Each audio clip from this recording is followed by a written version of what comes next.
welcome back, Sacramento Kings fans, NBA fans, our Serbian viewers, because we have a lot of Serbian players. We're very big in Serbia. Right behind us. We're big in Sacramento too. Are we? I think so. No one told me. Well, I'm telling you right now, believe in yourself, Sean. Right. Sean Cunningham, Hi. Lina Washington. We're back with you. The Kings closing out this homestand against the Chicago Bulls here at Golden One Center before embarking on a 4-game Western Conference road trip, which includes a back-to-back.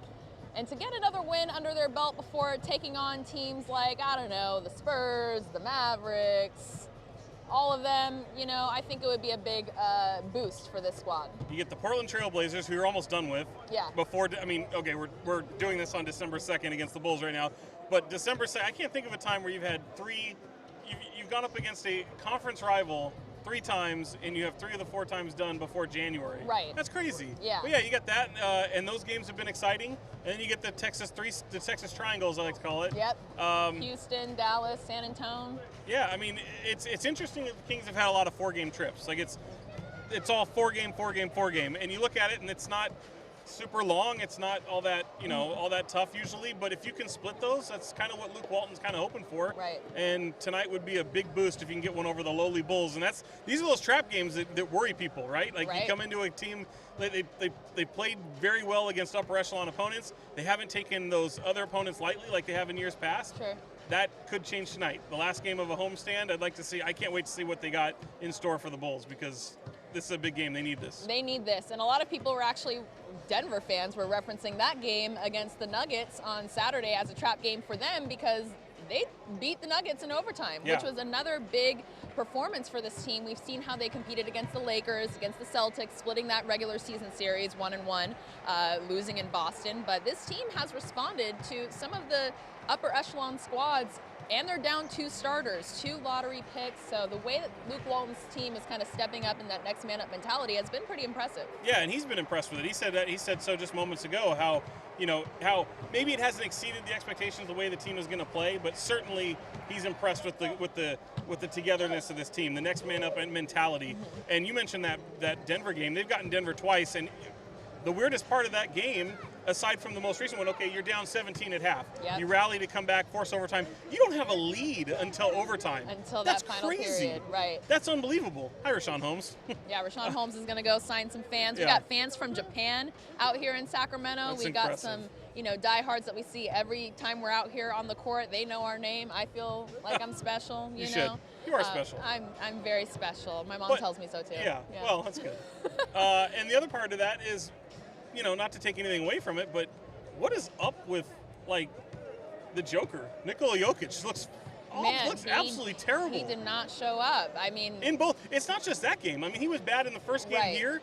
He hasn't looked, he's still a very, very talented player, but my goodness, he has not looked like himself. No, but I don't think anybody in the Western Conference is upset about that. No, they're fine with that. Yeah, this team is 8-10 now. The Kings are 8-10 after that win over the Nuggets. They're still flirting with 500. The Suns are also 8-10 as we look at the standings right now in that 8th spot in the playoffs. But, this time last year, the Kings were kind of competing for the 5th to 6th seed in the postseason, and now, they're still trying to get over that 13-year hump that has kept them out of the playoffs. Yeah, well, and to be able to do this without those 2 starters, Marvin Bagley and De'Aaron Fox, keep their head above water. Can you imagine? Look, everyone expected them to lose to Denver the other night. Right.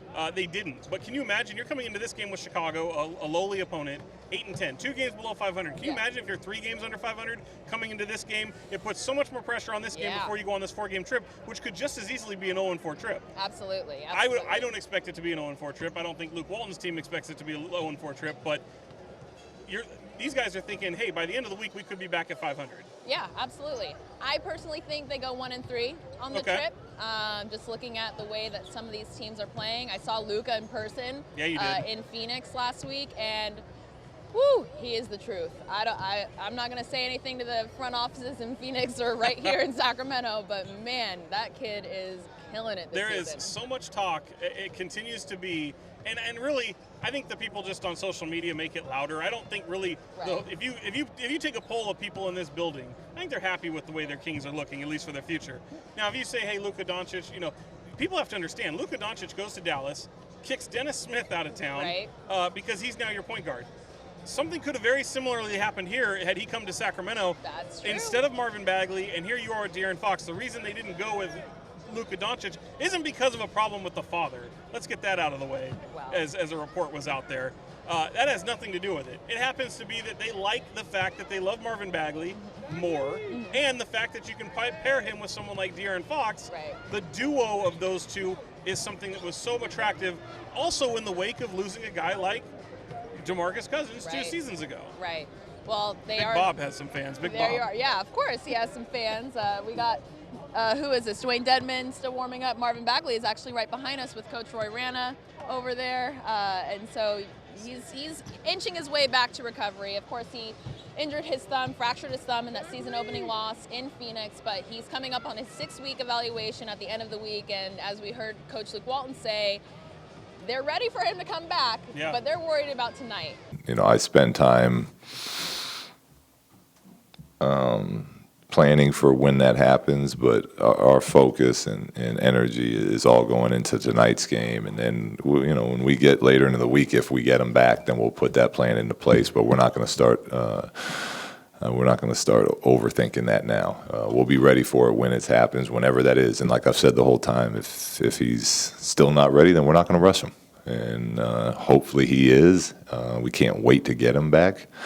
But we're going to be focused on this game tonight and then going up to Portland. And that's where our group thought process will be, you know, for the next few days. But you can see him getting some work in, and he's got that right thumb wrapped up. I've told it's almost healed, should be healed. Yeah. But they're hoping that he can come back very, very shortly. But you talked to Luke Walton just a minute ago, and he was talking about how they're not going to rush him back. Right, and you don't want to rush a player back and have him re-aggravate an injury more severely. But, you know, I know that fans are waiting to see number 35 back on the floor here in Sacramento, and we should be getting him back in the next several weeks. Yeah, and how about that? That'll be the 6-week evaluation mark. And that was a game that you were at in Phoenix where he broke that thumb and continued to play. Yep, yeah. We didn't really know it was broken until we saw that big ice pack on his hand. Right. So, you know, we're keeping our heads above water here in Sacramento. Luke Walton said he wasn't necessarily, it didn't exceed his expectations, but, you know, when you practice with these guys, you have that belief that that hunger is there, that fight is there, and they have shown it, obviously, in the games that they've taken to the final seconds against in LA, in Boston, not just here at home, but on the road, to have that game translate and that kind of competitiveness translate on the road against these hostile, you know, in these hostile environments. It's been a feather in the cap for the Kings. Yeah, and I mean, you're almost so fragile. I mean, this shows the depth of the team. Guys able to step up with injuries, and then you get the news that Bogdan Bogdanovic has a injured hamstring. Right. And now he's on a little bit of a minutes restriction in a way, playing 6-minute spurts because he's still dealing with pain. The thought of him going down while you're already down 2 starters that shows how fragile this whole thing can go. And Absolutely. I think if we rewind just a few weeks ago, where you're looking at De'Aaron Fox and Marvin Bagley out, I mean, I think there were a lot of people at that point going, man, playoffs are out of the question. Throwing the towel. Yeah. I just also want to reference, we see one of your favorite gold jerseys That's awful. of Sacramento franchise history. The Kings will be rocking their new Red City Edition uniforms tonight. What do you think of those? You know, I have some thoughts. I have some thoughts. My thought is it was lazy. It's a lazy design, considering that it's the exact same design as last year's City Edition jersey uniform, just with red as the primary color. Upon further inspection, I'm not a fan of the light blue, the powder blue. If they would have just kind of reversed the classic edition. I see what they needed to do to switch it up, but I'm not a fan of the baby blue lining. I'm a fan of red. It's my power color personally, so I've been told that that's the #1 selling item in the team shop is anything in red. A red cap, a red jersey, red shirts. Gang affiliated. Well. Blood. Yes, blood in, blood out. I will say, I'm pretty on record, I don't like baby blue. My only problem is I don't mind red as a predominant color, but not with the Kings. Like, that's just not, look, it's called a City Edition. I think if there was just an alternate jersey, people wouldn't have a big deal about it. I think I have a problem with it because red didn't originate in Sacramento. Right. The only colors that originate in Sacramento are purple, black, white, and of course now that hideous gold over there for that one season. But let's just pretend that didn't happen. Look, red can be a trim on the royal blue, those throwbacks. Sure, it should not be a predominant color, though. They're doing their And job. if it is, just don't call it a city jersey because it has nothing to do with Sacramento. What in your mind's despite eye? what they say. What in your mind's eye would constitute a city edition jersey for Sacramento? Being a Sacramento born and bred. Purple and black. Okay. Purple, black, but anything of a like variation the throwback, of that. Yeah. The thousands, or like a totally new kind of design, a new inspired kind of Well, art you know, piece. here's I the don't thing. know. It doesn't matter. I mean, look at around the NBA. We're seeing some funky things right now. You got Milwaukee being called Cream City, the cream colored jerseys there. You got Orlando, who we just saw, and they're wearing gray and orange or Yeah, not a something fan weird of like those. that. No. Look, that team isn't all that old. They got there in '89, and they were, if you remember, they were there because of Magic Kingdom and the Right. Fantasia. Yeah. The mouse in the house. Yeah, exactly. I get it. They're trying to be like soccer. They're trying to sell, and you know what? If it's working, more power to them. Okay, good for them. Well, jury's still out on the City Edition uniforms, but it is worth noting the Kings are 5-0 on the royal blue court here at Golden One Center. So if that's an omen of what's to come, I think a lot of fans are going to be happy to see more wins in the royal blue. There you go, royal blue, undefeated in the cities. Yeah, I just keep wearing the royal blue. If they lose tonight, you definitely.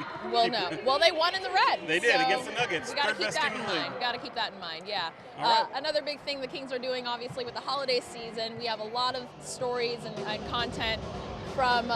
We got to go. Well, we got to get out of here. We have a lot of stories and content from the season of doing good, the 18th annual here in Sacramento. Kings players like Rashawn Holmes, Yogi Ferrell, Harrison Barnes, the whole team. Just scroll down, you'll see it. Yeah, just go scroll in the playlist. farther. It'll pop up. But yeah, we're going to get on out of here. We gotta go. Sparrows rocking Kings out. Bulls, who do you got? And we'll see you guys back here in a couple weeks for Cool. some more Kings basketball. Kings I'll go talk. Kings by Sean 10. Cunningham. Okay, well, I'll go Kings by 3. How about that? We'll see you guys next time. Bye-bye.